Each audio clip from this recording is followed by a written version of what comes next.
जी, मेरा नाम सुजीत कुमार श्रीवास्तव हुआ। सुजीत जी, चुनाव के मुद्दे क्या क्या हैं? चुनाव की तैयारियां किस प्रकार से? जी देखिए, चुनाव में तैयारियां तो आज आचार संहिता का फाइनल आचार संहिता 2 बजे तक हो गया और आज भी सब चुनाव में सब गुप्त ढंग से मतदान यानी प्रचार प्रसार करेगा लोग। यहाँ चुनाव बहुत शांतिपूर्वक चल रहा है। हम यही चाहेंगे, सभी जनता से उम्मीद रखेंगे, यही सभी मतदातागण से उम्मीद रखेंगे कि चुनाव शांतिपूर्वक संपन्न हो। सुजीत जी, जिस तरह से बात करते हैं युवाओं की, सबसे पहले क्योंकि युवाएं रीढ़ की हड्डियां होते हैं, सब सवाल उन पे किस तरह से और किस तरह से जवाब क्या कि देखिए, युवाएं को ही प्राथमिकता हर जगह मिलती है। क्या सोच रखे हैं युवाओं के लिए? देखिए, हमारे यहाँ युवा बढ़ चढ़ करके इस चुनाव में हिस्सा लिए हैं और जो भी युवा हमारे प्राइवेट जॉब बाहर कर रहे थे या गवर्नमेंट जॉब कर रहे थे, वो लोग लगभग छुट्टी लेकर के हमारे चुनाव में बढ़ चढ़ करके हिस्सा ले रहे हैं। हम अपने युवा साथियों से यही आग्रह करेंगे कि आने वाले समय में सभी जितने भी युवा हैं हमारे, सभी लोग बढ़ चढ़ के इस चुनावी महापर्व में भाग लें। ऐसे में मुखिया जी, चुनाव की तैयारियों में आप हैं, युवाओं के लिए यदि चुनाव जीतते हैं सबसे पहला काम क्या करेंगे? देखिए, हमने बहुत पहले घोषणा कर रखी है।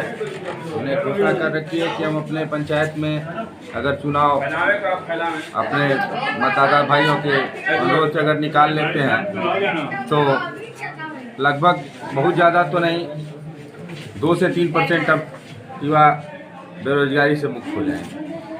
ऐसे में बात करते हैं अब शिक्षा की। युवाओं के बाद शिक्षा रहेगा तभी तो साक्षरता बढ़ेगी। दरअसल देखा जाता है कि शिक्षा यहाँ पे बहुत कम है, ना के बराबर हो। यदि मुखिया बनते हैं तो शिक्षा के सबसे पहले क्या तैयारियाँ? देखिए, अगर हम सबसे पहले मुखिया बनते हैं तो हमारे पंचायत में जितने भी विद्यालय हैं सभी सुचारू ढंग से चल रहे हैं। उनकी देखरेख में, हमारी देखरेख में ही होंगे। और जो प्राइवेट बच्चे बाहर स्कूल जा रहे हैं, प्राइवेट में जा रहे हैं, हम चाहेंगे कि हमारे सरकारी विद्यालय में ही अच्छे से हमारी देखरेख में अच्छे से शिक्षा मिले। मुखिया जी, शिक्षा की बात किए, स्वास्थ्य की बात करते हैं। यहाँ पर स्वास्थ्य व्यवस्थाओं को अगर देखा जाए तो अगर पहाड़ी जिस क्षेत्र में आप हैं, जिस पंचायत से चुनाव आप लड़े हुए हैं, यदि अगर कोई विषम परिस्थिति अगर हो जाए, कोई घट जाए, दुर्घटना वगैरह, तो यहाँ से या तो भभुआ जाना पड़ेगा या तो बनारस के लिए रुख करना पड़ेगा।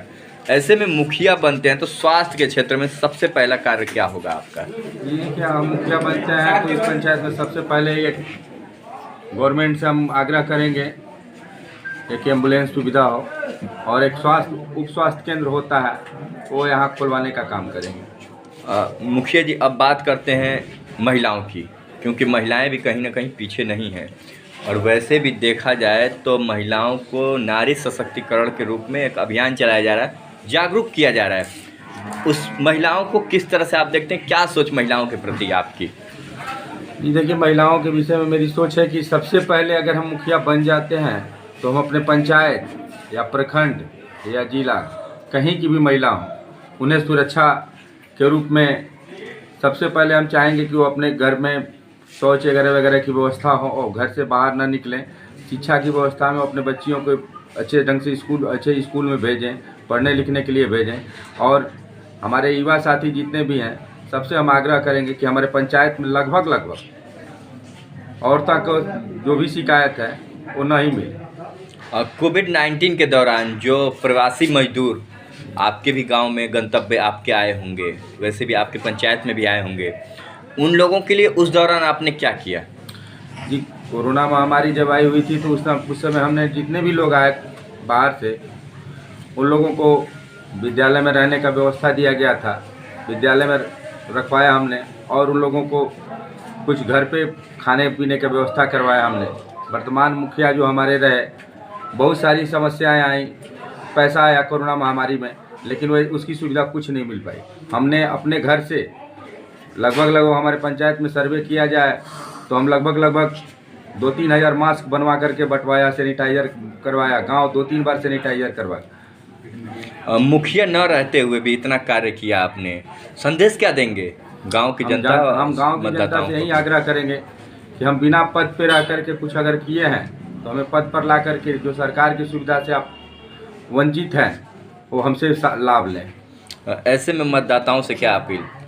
हम अपनी सभी मतदाता भाइयों से अपील करेंगे, माता एवं बहनों से, कि वो इस चुनाव में हमें बढ़ चढ़ के ब्लैक बोर्ड छाप पर मोहर लगाकर हमें विजयी बना। मुखिया जी, दरअसल देखा जाता है कि आपकी जो पंचायत में हम लोग जनता से जब बात किए तो जनता ने कहा कि यहाँ पर जो वर्तमान मुखिया हैं वो मुखिया जी ने 2000 रुपये वार्ड के माध्यम से लिया है और शौचालय बनवाने के नाम पर वो शौचालय ऐसा भी नहीं है कि जो कि उसमें जाया जा सके या मतलब शौच किया जा सके। ये कितना, क्या लगता है आपको इसमें? ये 100% सत्य है सर कि वर्तमान मुखिया ने 2000 रुपये क्या 4000 रुपये, हमको भी सुनने में आया है कि 4000 रुपये तक लिए हैं, लेकिन वो शौचालय अभी तक सुचारू ढंग से नहीं है। तो ऐसे में सरकार के द्वारा जब योजनाओं की तरफ से शौचालय आ रहे हैं फिर भी यहाँ पे लूट घसोट लगा हुआ है, पैसे लेने का कार्य चल रहा है। ऐसे में मुखिया जो यहाँ पे रहे, वार्ड रहे, वो लोग पिछले 5 सालों में क्या कुछ किए होंगे, आप कुछ जानकारी बताएंगे इसके बारे में? देखिए, सब कुछ मिला जुला करके मेरी बात ये रही कि यहाँ अभी तक 4 पंचवर्षीय चुनाव चला, ये 5वां पंचवर्षीय चुनाव है। अभी तक जितने भी जनप्रतिनिधि आए, वार्ड से लेकर के मुखिया, सरपंच, बीडीसी, किसी ने अभी धरातल पे सही कार्य नहीं किए। हम ये वादा करते हैं इस पंचायत में, तरैया पंचायत को ये वचन देते हैं कि अब इस बार जो चुनाव हो रहा है, अगर हमें जनता के बीच लाया जा रहा है, अगर मुखिया बनते हैं तो इस सब सरकारी योजनाओं के जितने भी जनता हमारे वंचित रही है वो सारी लाभें हम पूरा करें। जी, धन्यवाद।